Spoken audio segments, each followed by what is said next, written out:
Sharper Point Commentary, presented by Schwartz Laser Eye Center. A judge has ordered the federal Justice Department to return all seized property to Arizonan Jacob Chansley, the infamous QAnon shaman who pleaded guilty to obstructing an official proceeding, as in obstructing the official proceeding of ratifying the 2020 election by Congress by storming the U.S. Capitol on January 6, 2021.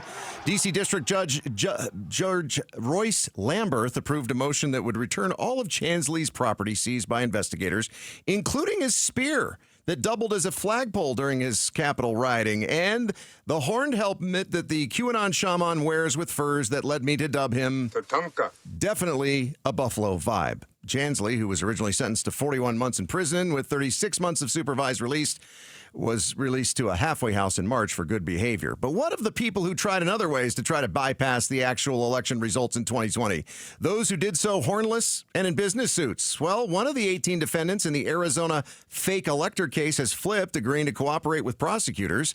State Attorney General Chris Mays announced yesterday that Jenna Ellis, a former attorney for Donald Trump, is the first defendant in the high-profile case to reach such a deal. Here's KTAR legal analyst Barry Markson. My expectation is now that the first domino has fallen. Other defendants in this case, including some of the 11 Arizona fake electors, will begin to seek out plea bargains. Ellis pleaded guilty to similar charges in a Georgia fake elector case.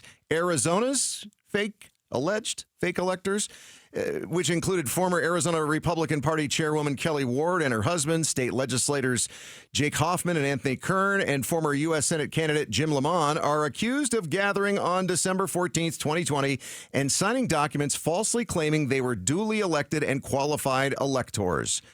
Of course, for Donald Trump. Brilliantly, the state Republican Party posted social media video of them doing so, handing prosecutors their biggest piece of evidence. That is, until Jenna Ellis's cooperation. The Trump advisors who still face charges include former Chief of Staff Mark Meadows and Trump attorney Rudy Giuliani, accused of enabling the plot to overturn the election.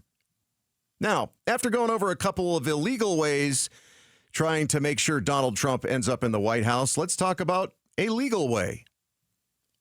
How about putting a member of the Democratic Farmer Labor Party on the Democratic presidential ticket, Minnesota Governor Tim Walz, to the left of Bernie Sanders? Yeah, that's going to win Kamala Harris the White House. Thanks for watching Sharper Point. Click to see more from Arizona's Morning News and tap the button in the middle to subscribe.